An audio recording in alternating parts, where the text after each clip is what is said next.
लबनान पर इसराइल के 1000 से ज्यादा फिजाई हमले, अपने प्यारों को अलविदा कह लो, पहले तबाही पैगामात और फिर बमों की बरसात। अमरीकी सदर बाइडेन ने मशरिक वस्ता में वसी जंग का खतरा जाहिर कर दिया। लबनान इसराइल जंग रोकने के लिए आलमी कुव्वतें सरगर्म, 21 रोजा जंग बंदी तजवीज़। इसराइल का इनकार के बाद हिजबुल्लाह लीडर को शहीद करने का दावा। अमरीका इसराइल की मदद क्यों कर रहा है, जानिए खबर टाइम की स्टोरी में। 1990 में मुल्क की खाना जंगी के खात्मे के बाद से पीर का दिन लबनान में सबसे ज्यादा हलाकत खेज दिन था, जब इसराइली फिजाई हमलों में 50 बच्चों समेत 550 से ज्यादा अफराद मारे गए।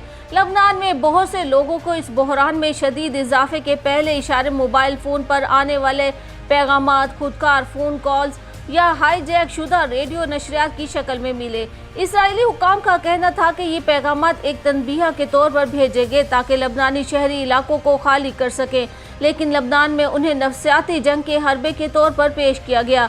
इसराइल की तरफ से इनखला के पहले सरकारी पैगामात पीर को अलग सुबह भेजे गए, जब लबनान में लोगों को इनके मोबाइल फ़ोन्स पर ऐसे SMS मौसूल हुए जिसमें इन पर जोर दिया गया कि वो इन इलाकों से निकल जाएं जहां इसराइल दावों के मुताबिक हिजबुल्लाह ने असला ज़ख़ीरा किया हुआ है। इसराइल की सरहद से सिर्फ 4 किलोमीटर दूर बेफलेफ से ताल्लुक़ रखने वाली नेमत बीबी का कहना था कि इनके भाई को भी ऐसा ही पैगाम मौसूल हुआ। 49 साला नेमत, जो अपने बहन भाइयों के साथ रहती हैं, का कहना था कि उन्होंने अपना सामान बांधा और वहां से निकल गए।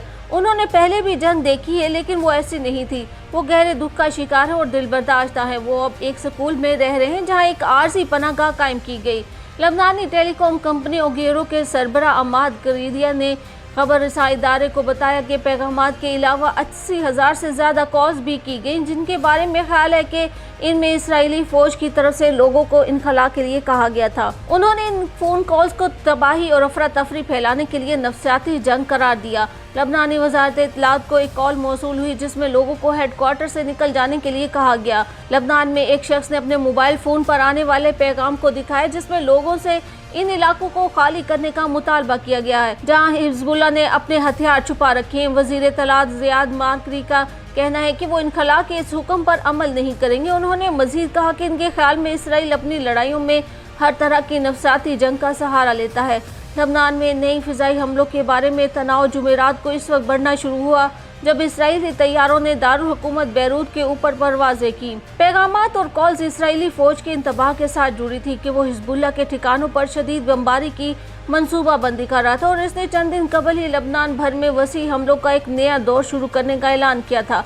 इसराइल का ख्याल है कि ईरान के हिमायत याफ्ता ग्रुप की हिकमत अमलियों में से एक मिसाइल और हथियारों को लबनान के शहरियों के मकानात में छुपाना है। इसराइली फौज के तर्जमान ने सोशल मीडिया प्लेटफॉर्म एक्स पर एक पैगाम में लबनान के अवाम पर जोर दिया कि वे इन मकानात को खाली कर दें जहां हिजबुल्लाह ने हथियार रखे हैं। उन्होंने कहा कि हिजबुल्लाह आपकी कुर्बानी दे रही है। एक तरफ इसराइल का कहना था कि इसने इंतबाह जारी किया है ताकि लोग महफूज इलाकों में मुंतकिल हो सके। दूसरी तरफ ऐसे पैगामात वसूल करने वाले इस उलझन में है कि उन्हें कहाँ जाना चाहिए। 3 बच्चों की मां ज़ैनब इसराइल की सरहद से मुत्तसिल नबाती गवर्नरेट के एक गांव में अपनी बहन के साथ रहती हैं। जब दोनों को इनके फ़ोन पर तबाही पैगामात मौसूल हुए, उनका ख्याल था कि इनकी बहन के घर के करीब ही हिजबुल्लाह का कोई असला ज़ख़ीरा नहीं था, लेकिन इनके मुताबिक वो एहतियातन मुंतकिल हुए। उन्होंने जल्दी से अपना सामान बांधा और अपने मकान की तरफ भागे जो उनकी बहन के एक मकान से ज़्यादा दूर ना था। उन्होंने कहा कि उन्होंने सोचा कि ये करना सही है क्योंकि उनकी बहन का घर सरहद के ज़्यादा करीब है। शुमाली इसराइल में रहने वाले लोगों को भी इंतबाही पैगामात मौसूल हुए। 19 सितंबर को इसराइलियों को तकरीबन 50 लाख पैगामात मिले जो मुल्क के साइबर हुकाम के मुताबिक ईरान और हिजबुल्लाह ने भेजे थे। इसराइली हुकूमत ने उन्हें अवाम में खौफ व हरास फैलाने की एक सस्ती कोशिश करार दिया और कहा कि वो दुश्मन की हमारे शहरियों के जहनों से खेलने की कोशिश थी। पैगामात जिनमें से कुछ नाक़िस इब्रानी ज़ुबान में लिखे गए थे और धमकी आमेज़ लहजे में थे, इनमें वेब लिंक्स भी शामिल थे जिनके बारे में इसराइली हुकाम का कहना था कि वो मशकूक थे। इसराइली अखबार के मुताबिक एक पैगाम में कहा गया कि अपने प्यारों को अलविदा कहो, लेकिन फिक्र मत करो, आप उन्हें चंद घंटे बाद जहन्नुम में गले लगा लेंगे। पैगामात भेजने वाले का नाम के तौर पर जो जाहिर हुआ वो हिजबुल्लाह के रहनुमा सैयद हसन नसरुल्लाह की तरफ इशारा हो सकता था। इसराइली फ़ौज ने लबनानी रेडियो फ्रीक्वेंसियों को भी बगैर इजाज़त के कंट्रोल किया, जिसके बाद कई रेडियो स्टेशंस पर रिकॉर्ड शुदा पैगामात नशर किए गए। جن میں شہریوں سے کہا گیا کہ وہ ایسے مقامات سے نکل جائیں جو حزب اللہ کے دائرہ کار کے قریب واقع ہیں۔ اس صورتحال نے اسرائیل لبنان کی سرحد کے ساتھ نقل مکانی کے بحران کو مزید خراب کر دیا، جہاں حالیہ کشیدگی سے پہلے ہی سرحد کے دونوں اطراف کے 1.5 لاکھ سے زائد افراد اپنے گھر بار چھوڑ کر بھاگ گئے تھے۔ لبنان کے جنوبی علاقوں میں سڑکوں پر اس وقت ٹریفک جام ہو گئی جب بڑی تعداد میں لوگوں نے شمال کی طرف بھاگنے کی کوشش کی۔ فضائی حملوں کے بارے میں انتباہات کے بعد لبنان میں بہت سے والدین اپنے بچوں کو اسکولوں سے لینے کے لیے دوڑ پڑے، جبکہ وزارت تعلیم نے سیکیورٹی اور فوجی آلات کی وجہ سے متعدد اسکول اور جامعات کو بند کرنے کا فیصلہ کیا، کیونکہ طلبہ کو خطرہ لاحق ہو سکتا تھا۔ حالیہ دنوں میں حزب اللہ کے راکٹ حملوں میں اضافے کے بعد اسرائیل میں بھی حفاظتی اقدامات میں اضافہ کر دیا گیا ہے۔ ملکی وزارت صحت نے اتوار کے روز شمالی اسرائیل کے اسپتالوں کو حکم دیا کہ وہ مریضوں کو محفوظ علاقوں میں منتقل کریں۔ وہاں بھی اسکول بند کر دیے گئے اور لوگوں سے کہا گیا کہ کھلی جگہ پر 10 سے زیادہ لوگ جمع نہ ہوں۔ حزب اللہ نے پیجر دھماکوں اور اپنے سینئر کمانڈر کی شہادت کا بدلہ لینے کے لیے اسرائیل کے وسطی علاقے میں واقع خفیہ ایجنسی موساد کے ہیڈ کوارٹر پر میزائل حملہ کیا۔ حزب اللہ نے موساد کے ہیڈ کوارٹر کو قدر بیلسٹک میزائل سے نشانہ بنانے کا دعویٰ کیا، جس کی تصدیق کرتے ہوئے اسرائیلی فوج کا کہنا تھا کہ میزائل موساد کے ہیڈ کوارٹر کے قریب گرا، جس میں کوئی جانی یا مالی نقصان نہیں ہوا، البتہ راکٹ گرنے کے مقام پر آگ لگ گئی تھی۔ حزب اللہ کا دعویٰ ہے کہ اس کے میزائل نے اسرائیل کے بیش قیمت اور انٹیلیجنس ٹیکنالوجی سے بھرے دفاعی نظام کو چکمہ دے کر اپنے ہدف کو کامیابی سے نشانہ بنایا۔ موساد ہیڈ کوارٹر پر میزائل حملہ لبنان میں پیجر اور واکی ٹاکی دھماکوں میں اپنے اعلیٰ کمانڈرز کی شہادت کا بدلہ لینا ہے، جس کے بعد اسرائیل کی جانب سے لبنان پر زمینی حملے کی تیاریاں شروع کر دی گئیں۔ اسرائیل کے آرمی چیف کا کہنا تھا کہ 2 ریزر اور بریگیڈیئرز کو آپریشن مشن کے لیے لبنان کی سرحد پر بلا لیا گیا تھا۔ لبنان پر زمینی حملے کی تیاری کی گئی۔ اسرائیل کے لبنان پر تازہ حملوں میں مزید 72 افراد شہید ہوئے، جبکہ حزب اللہ نے 2 اسرائیلی طیاروں کو لبنان کی فضائی حدود سے بھاگنے پر بھی مجبور کر دیا۔ فضائی دفاعی نظام نے مناسب ہتھیاروں سے مؤثر کارروائی کی، ہتھیاروں کو لبنانی قصبوں ہولو اور میس الجبل کے علاقے سے بھگایا۔ حزب اللہ نے قریات مرتکن آبادی کو بھی راکٹوں سے نشانہ بنایا۔ عراق سے بھی اسرائیل پر ڈرون حملے کیے گئے۔